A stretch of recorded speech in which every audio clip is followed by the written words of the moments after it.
Yalala mes petites Manava, dans cette nouvelle vidéo, c'est mon nouveau type de vidéo que j'avais l'intention de faire. Comme je vous en avais parlé dans la vidéo bilan lecture ou objectif, je sais plus. Je vous mets le petit i là ou dans la barre d'infos. C'est le bilan où je vous parlais d'une lecture que j'ai faite. Ça fait une revue en fait, une lecture que j'ai faite et une lecture que j'aimerais faire, qui sont à peu près dans le même style, je dirais. On va dire ça comme ça. Voilà. Soit c'était ça, soit des fois je mettrais juste deux avis, mais ça me plaisait pas trop au début, donc je vais faire une lecture que j'ai lue avec un avis et une lecture que j'aimerais lire, dont je vous parle quand même. La première lecture que j'ai lue cette fois-ci, il s'agit de Le personnage de le coffret collector intégral de Reizuke Oshikiri, publié chez Omake Manga. Voilà. Moi, chez le coffret, ça se vend aussi séparément. C'est un manga absolument très très dur, âme sensible, s'abstenir, enfin, franchement. Je l'ai pris parce que, par curiosité, j'avoue, à la librairie, il coûte 25,98 € le coffret et 12,99 € le manga. En fait, je l'ai lu, vraiment, j'ai terminé les deux. Il devait être 2 h du matin, un truc comme ça. Et moi qui ai l'habitude de lire du thriller hard et tout, tralala, enfin, de la dark romance et tout ça, là, j'ai eu énormément de mal. J'ai donc choisi de poursuivre ma lecture, même à 2 h du matin, avec une lecture plus doudou, plus calme, plus contemporaine, parce que je me suis dit, je vais pas réussir à dormir. Ou alors, je vais faire des cauchemars encore pires que je fais d'habitude. C'est pas possible, en fait. Donc, parce que je travaillais le lendemain en plus. Donc, voilà. Autant vous dire que c'était pas du tout le projet ce jour-là, mais...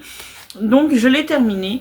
C'est un manga où vous allez suivre une petite fille qui, dans le premier tome, on apprend qu'elle a déménagé car son père a été muté, il est flic si je me trompe pas, et qui subit un harcèlement assez intensif, mais très très intensif, au point où elle va y perdre sa famille, étant donné qu'une blague de très très mauvais goût va très très mal se terminer en fait.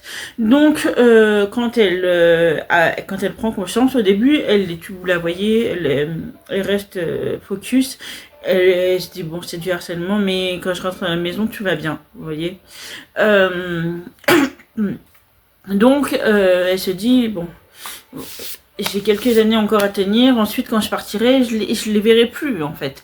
Donc voilà. Mais, quand il y arrive ce drame-là, le drame en question, elle décide, en fait, elle comprend très vite qu'elle n'aura jamais justice. Que tous les parents de ces harceleurs défendent leur progéniture comme si c'était la 5e merveille du monde, que les professeurs ne font absolument rien parce qu'ils ont peur des élèves, et elle a plus personne autour d'elle. Donc elle a juste un seul garçon, mais en fait on apprend très vite que c'est la pire personne pour elle, qui est avec elle et qui la soutient vraiment. Donc elle décide, comme il n'y aura pas justice, je vais faire justice moi-même. Donc elle va décider de se venger, mais alors d'une telle violence, en fait l'équivalent de ce qu'elle a subi elle, en fait, parce que là elle est au milieu, elle est dans les émotions chagrin, haine et colère, et du coup ça fait pas très bon mélange, hein. Tout le monde le sait, les trois, ça fait pas bon mélange. Et du coup, voilà, c'est très très violent. Aussi bien dans les dessins que dans les... Alors, la seule chose qui est pas violent, en fait, ce sont les couvertures. Voilà, parce que oui, les couvertures, à part qu'il y a un peu de sang autour, c'est une petite fille qui pleure, voilà. Vous pouvez pas imaginer ce qu'il y a à l'intérieur quand vous voyez ça. Surtout que le personnage, ça, pour ceux qui ne savent pas, c'est une plante qui arrive à subir les grosses chutes de température, donc qui sort de la neige. Bref, donc je sais pas, vous voyez quand vous voyez la plante, je vous la mets là. C'est une petite plante toute jolie avec des petites, ça fait comme des petites clochettes blanches. C'est super joli. Donc quand vous l'avez en main, vous vous dites pas qu'il y a autant de violence dans ce roman. Donc s'il vous plaît, ne le mettez pas dans les bras d'enfants, hein, comme vous le faites avec l'attaque des Titans. Déjà ça, je suis contre, mais alors ça encore plus parce que l'attaque des Titans, c'est violent, mais ça pourra jamais exister en fait. C'est voilà, c'est là le harcèlement scolaire, le harcèlement tout court existe dans la réalité et ce qui se passe peut exister. Vous voyez ce que je veux dire?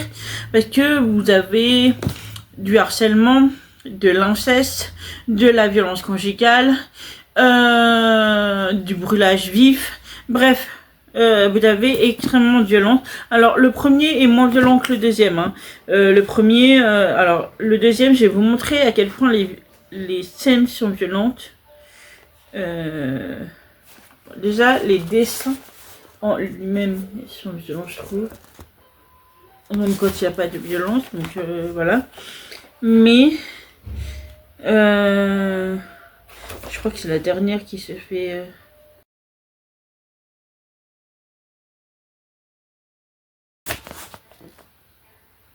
Vous voyez la violence des dessins?